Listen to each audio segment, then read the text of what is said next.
O ano de 2010 comeza con Alberto Núñez Feixóo situado á frente do novo goberno galego. Unha das primeiras decisións que toma ao chegar á Xunta é derrubar o decreto para a promoción do galego na educación, que fora aprobado no 2007 polo bipartito. No seu lugar, aproba o decreto do plurilingüismo, que limita a presenza da nosa lingua nas aulas a 1/3 da carga horaria total. Así, durante esta década, o número de alumnado que non fala galego aumenta. En Galicia hai dúas linguas vehiculares na ensinanza. E por iso vamos a derrogar o decreto que se fixo rompendo o consenso e en contra do informe do Consello Consultivo do propio goberno. Imos sacar o músculo da nosa fala, a lingua fora, para facerle unha mofa a Feijóo dos lingüicidas.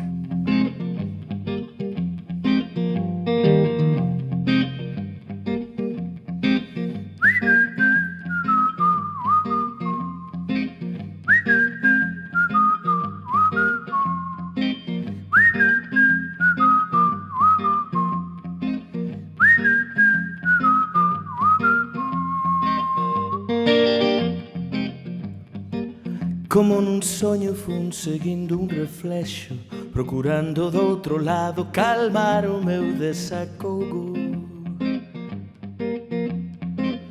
Nun barco de papel baixo a lúa de cartón, ca mirada atenta tras o meu destino, agochado nalgúnha canción.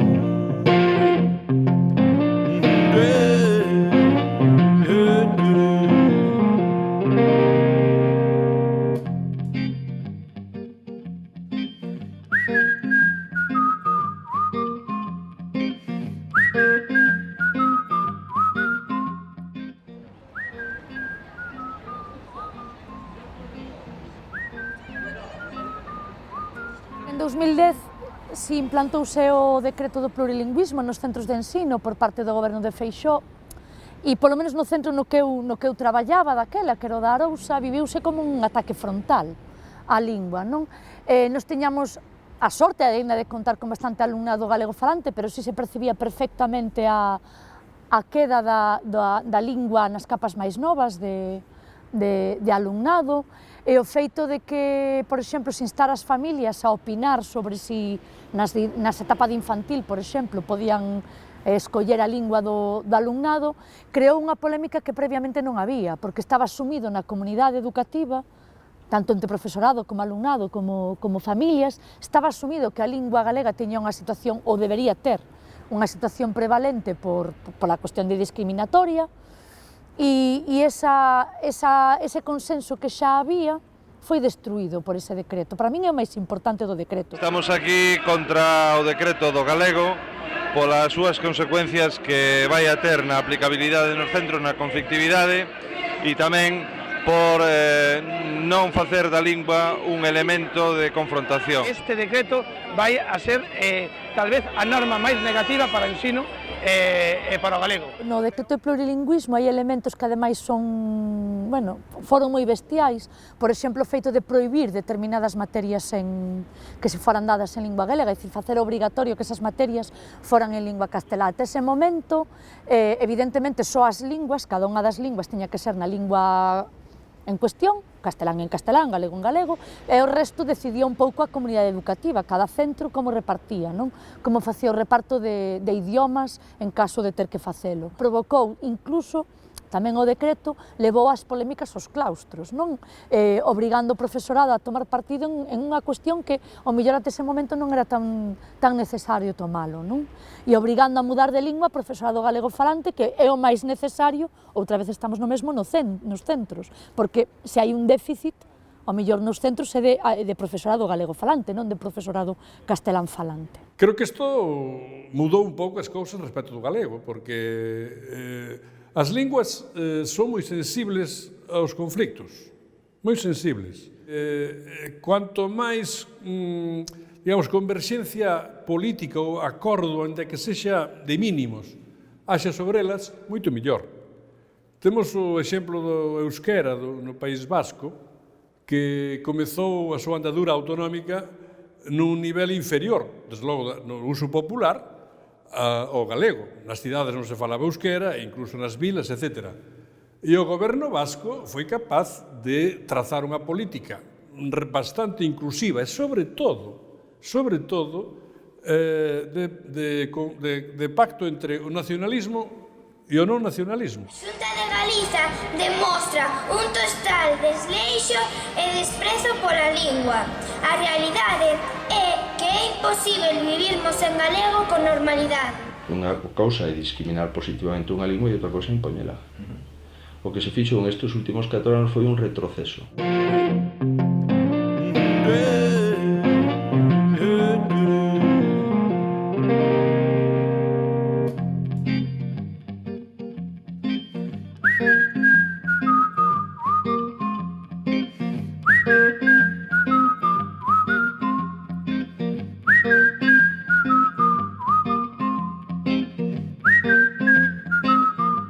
Foi un ataque moi directo, sobre todo porque o problema da lingua galega está nas capas máis novas da sociedade, non?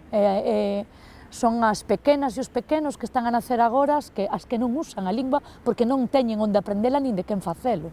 Bueno, a pesar de todo, o galego está, e está nunha situación bastante bollante dentro do que podía ser moito peor.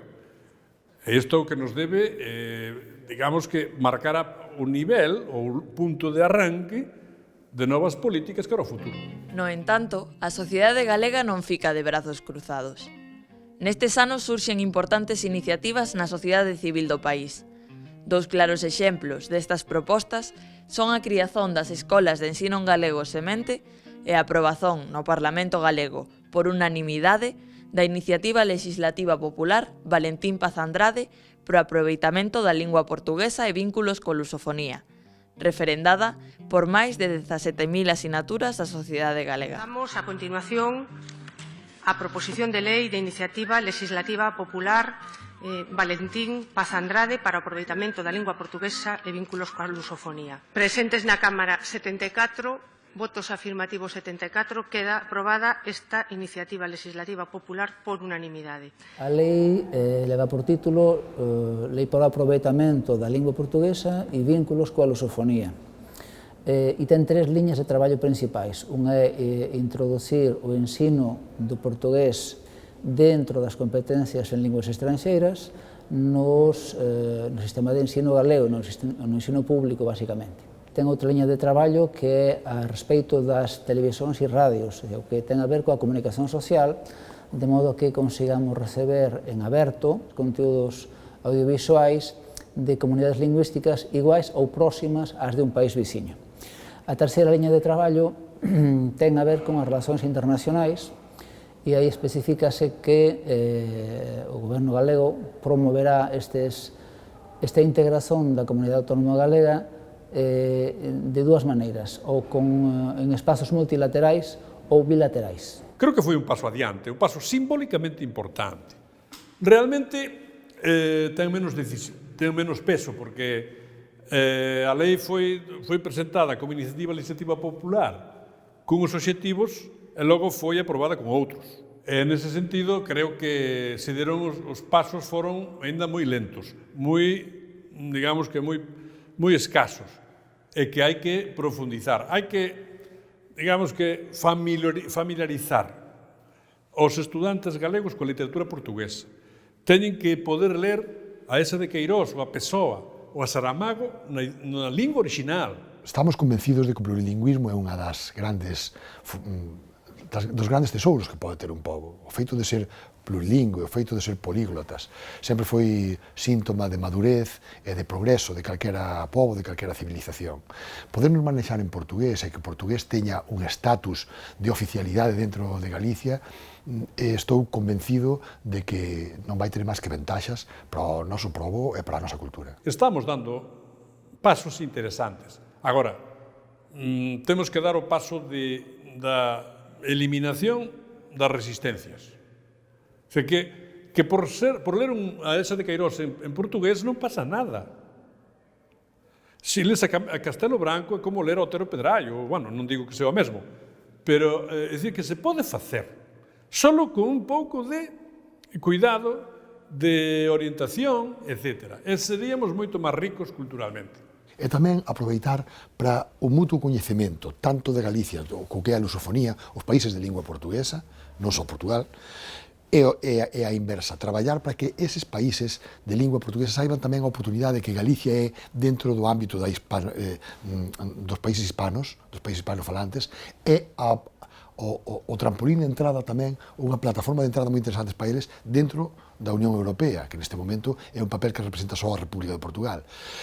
Por iso, esta xeopolítica lingüística que podemos facer é moi interesante. Estou convencidísimo que a aplicación da Lei 1/2014, popularmente coñecida como Paz Andrade, vai ser a que nos marque esa senda de entrada. Vai ser moi interesante tamén a entrada de España na CPLP, na Comunidade de Países de Lingua Portuguesa, porque é tamén un pouco entrar nesa corporación dos países que falan portugués no mundo, e aí Galicia en un primeiro lugar, pero tamén outras comunidades autónomas, como pode ser Extremadura, van a ser, eu creo que, o motor de explosión para camiñar e para facer esa senda cara ao coñecemento da lusofonía. É o primeiro caso que se dá nesa legislatura de unha lei aprobada por unanimidade na cual todos os grupos están de acordo e ao mesmo tempo recolle un amplo consenso da sociedade civil, incluindo grupos empresariais, culturais, lingüísticos, etc. Entón é un caso realmente relevante. Case todos os elementos que predica a Lei Paz Andrade, desde que poidamos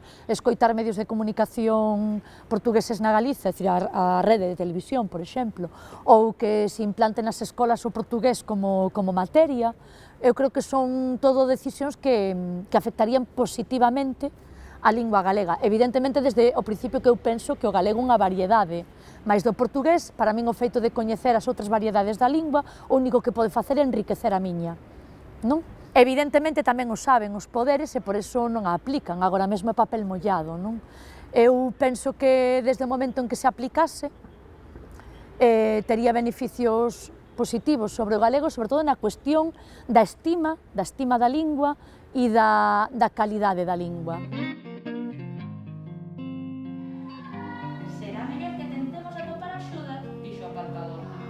Tal vez o espírito do bosque dixese a verdade. O apartador subiu unha rocha e ollando para o ceo berrou: Ei, miñato, baixa aquí un momento que precisamos da túa axuda.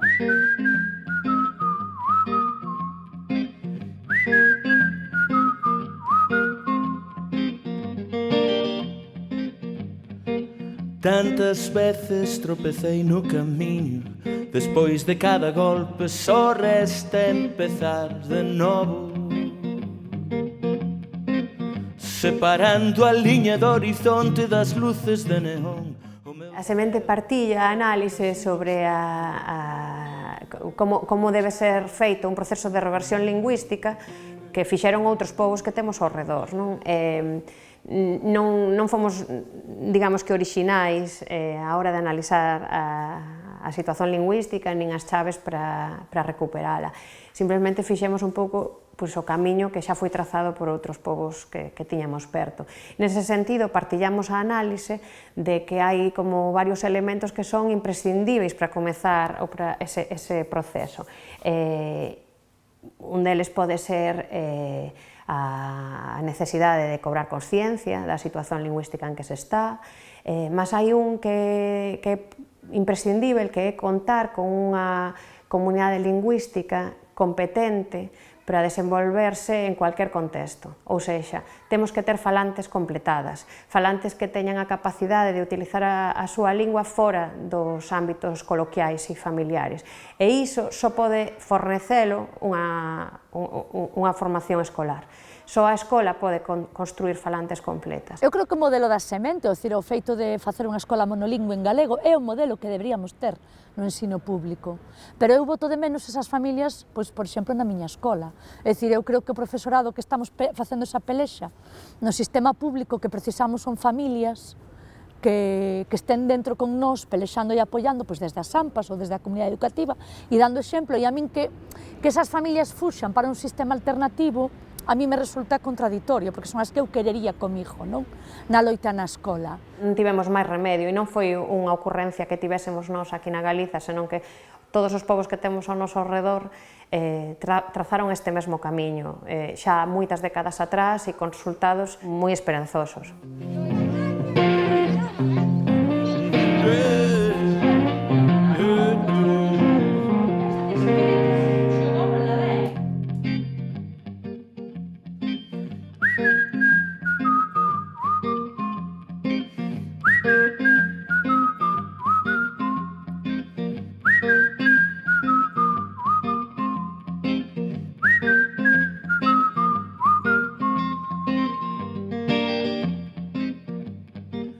Pouco a pouco fun guiando os meus pasos, sen saber a onde ir, nen querer nunca parar.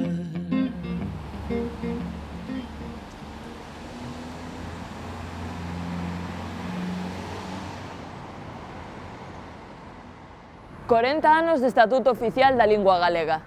Depois destas 4 décadas, o que aprendemos? Onde e como vamos trazar o noso camiño? Onde están as forzas e as oportunidades da lingua galega? E tú, que me dices? E agora que? O futuro será lingua portuguesa da Galiza. Nós con futuro. Conciencia, amplitude de recursos e vontade. Cohesión, autoestima galego-portuguesa. Lusofonía, alegría e reintegracionismo. Diálogo, semente e centros sociais. Política, confianza e actitudes positivas. Autoestima, recursos e un cambio político. Innovación e ollada cara ao futuro. Música, alegría e educación. Conexión co mundo lusófono, coordenación lingüística co portugués e concentración das familias galegofalantes no ensino. Vontade política e recursos económicos para desenvolver con forza, sen complexos, o futuro. Fontes, orgullo, internacionalidade. Galego no mundo. Usarmos, escollermos e solicitarmos o galego. Posibilidades lingua internacional. Comboio, Vigo, Porto.